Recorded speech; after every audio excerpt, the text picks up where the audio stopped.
Mr. Chair, we are now live. Thank you. Good evening and welcome to the Town of Ajax Committee of Adjustment meeting for December 15th, 2021. This meeting of the Committee of Adjustment is being held electronically and live streamed on the internet. Due to the COVID-19 emergency and requirements for physical distancing, no in-person attendance is permitted at this meeting. All regular practices and procedures of the committee continue to apply during this electronic meeting. If we encounter any technical difficulties, we may take a brief recess while they are resolved. Thank you for your patience, and we'll now proceed with the meeting. Before moving on to the application portion of this evening's meeting, I would like to confirm whether there are any disclosures of interest from members of committee. None. Seeing none, thank you. And if we can look for adoption of the minutes from the previous meeting held on November 24th.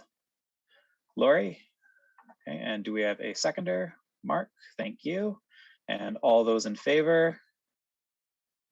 Great, and the chair abstained because I was absent, and Wasif, I assume you abstain as well because you were absent. Great, thank you. So motion still carries. Minutes from the November 24th meeting are adopted. The committee is bound by the Planning Act to assess each application based upon its ability to meet 4 tests: that the application is minor in nature, is desirable for the appropriate development or use of the lands, and finally is in keeping with the general intent and purpose of the official plan and zoning bylaw. The process for tonight's meeting will be conducted in the following manner. The applicant and/or agent will be called upon and at their option may provide a brief description of the minor variance application they have applied for. Committee members may ask questions of the applicant and/or agent, after which anyone with a direct interest in the application will be given the opportunity to speak either for or against the application. Once a motion is put forward by a committee member, there will be no further input from the applicant or anyone having interest in the application. After a decision is made, notice will be sent out and there will be a 20-day appeal period. Anyone having interest in the application may appeal to the Ontario Land Tribunal within 20 days of the decision of the committee. After 20 days, the decision will become final and binding. If a building permit or other approvals are required, they may be filed during the appeal period. However, no building permits will be issued until the appeal period is over and the decision becomes final and binding. A respectful decorum during this evening's proceedings is expected of all present at all times. And beginning with introductions of committee members, we have Mark Pavlik, Cecil Ramnath, Wasif Ahmed, Lori Roberts, and I'm the chair of the committee, Greg Whitfield. And with us from town staff, we have Eric Simpson, senior planner and acting secretary treasurer for the Committee of Adjustment. The first application for tonight's meeting is application A35/21 for 85 Mandrake Street. The variance requested is to permit uncovered steps leading to an above grade entrance within the west interior side yard with a minimum setback of 0.3 meters from the interior side lot line, whereas the bylaw does not permit uncovered steps leading to or from a principal building or platform to encroach within the required interior side yard, and a minimum side yard setback of 1.2 meters is required. Eric, was notice served and were any responses received? Notice was served and no correspondence was received. Great, thank you. And we know the applicant is with us this evening. Okay. For the applicant, staff have written a report recommending approval of your application subject to 5 conditions within the staff report. 1, that the subject variance apply only to the property municipally known as 85 Mandrake Street as illustrated in figure 2 of the report, or this decision shall become null and void. 2, that the owner or applicant restore their driveway by bringing it into compliance with zoning bylaw 95-2003 as amended, or this decision shall become null and void. 3, that the existing gas meter be relocated in consultation with Enbridge Gas to the satisfaction of the town to a location that does not impede access to the uncovered steps, or this decision shall become null and void. 4, that the owner or applicant obtain all necessary building permits from the town's building services section, or this decision shall become null and void. And 5, that the owner or applicant maintain the existing drainage on the property, or this decision shall become null and void. For the applicant, have you received a copy of this report? Yeah, the last one, those 5 conditions, I did not know about those. I think I'm going to get paperwork for those. Other than that, we are okay. Okay, do you have any questions possibly for staff about the conditions recommended?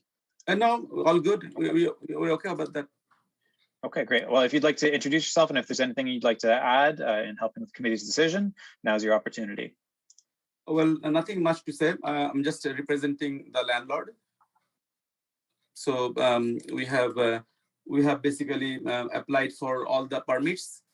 We are currently working with Enbridge Gas to move the meter, and all the necessary drawings have already been submitted.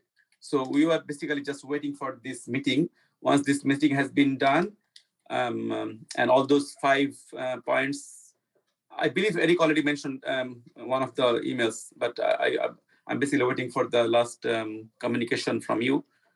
Anyhow, so once we receive that, we are good to go. I hope nobody complained about from the neighborhood. Great, thank you. Are there any questions from members of committee for the applicant? Lori? Thank you, Mr. Chair. My question is to staff, and it's just more a point of clarification. On the staff report on page 2, the second paragraph,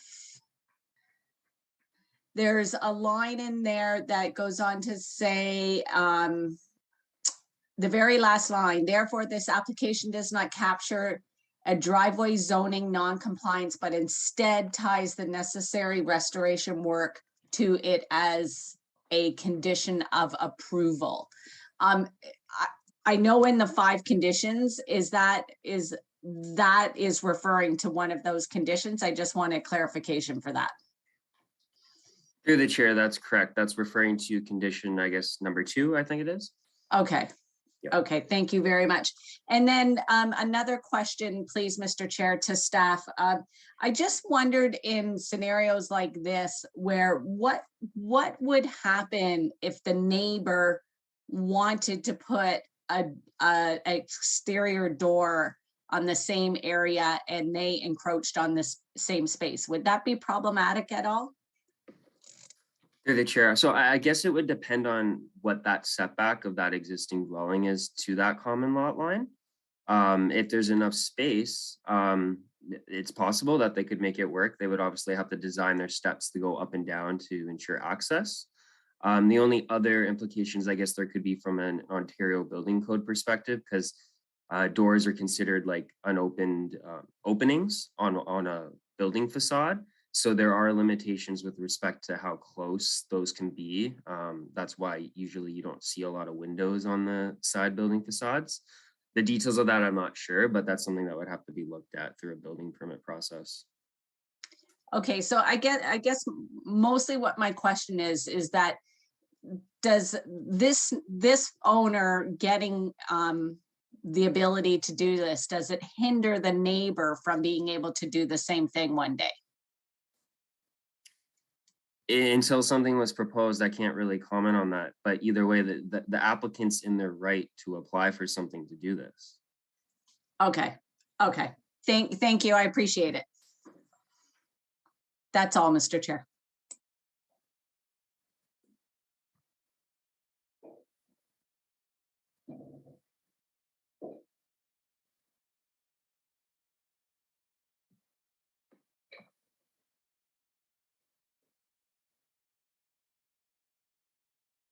For the driveway situation, pardon me? I think you froze on us, Greg. Oh.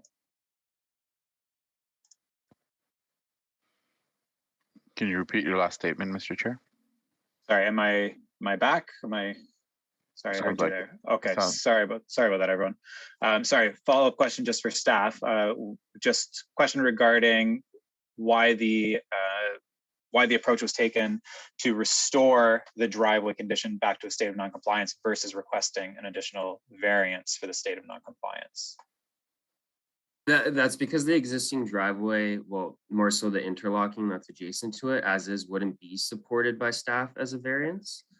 We changed our zoning bylaw provisions earlier this year to allow for interlocking adjacent to it, specifically calling it a driveway adjacent walkway. What they have currently goes far above and beyond that, so it wouldn't be a an option that we would support. So that's why we put it in a condition that way. Okay, thank you for clarifying. All right, any further questions from members of committee? Seeing none.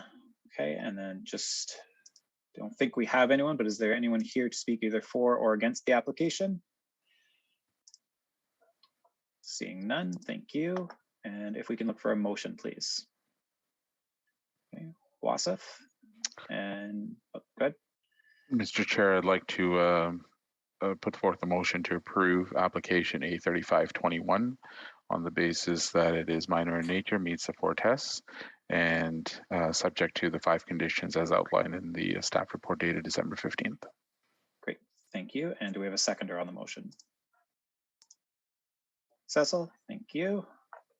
Okay, and all those in favor? Right, all in favor. Application A35/21 is approved, subject to the 5 conditions within the staff report and the 20-day appeal period.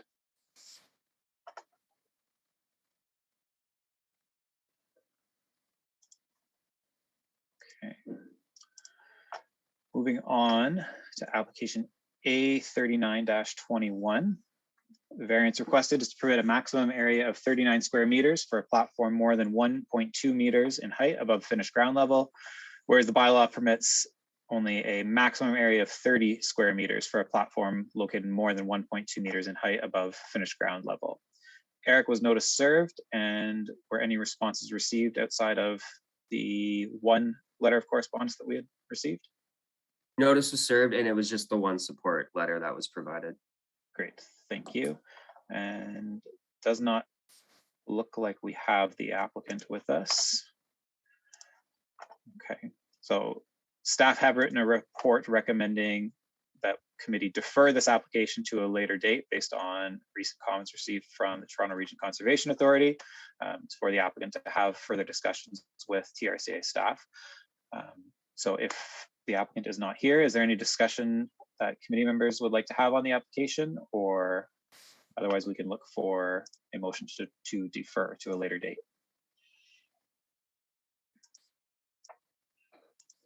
Seeing none, okay. Well then, if we can look for a motion to defer. Wasif, Mr. Chair, I'd like to put forth a motion that the committee this evening defers application A3921 as recommended by the staff in the staff report. great, thank you. And is there a seconder on that motion, please? Lori, thank you. And all those in favor? Great, application A39/21 is deferred. Okay, and that concludes the application portion of this evening's meeting. Do committee members or members of staff have any additional business or new business they'd like to discuss before we adjourn? Seeing none, okay. If we can look for a motion to adjourn then, please. Cecil? Great, thank you. And a seconder? Wasif? And all those in favor? Great. This meeting is adjourned. Thank you everyone for coming out. Have a good evening.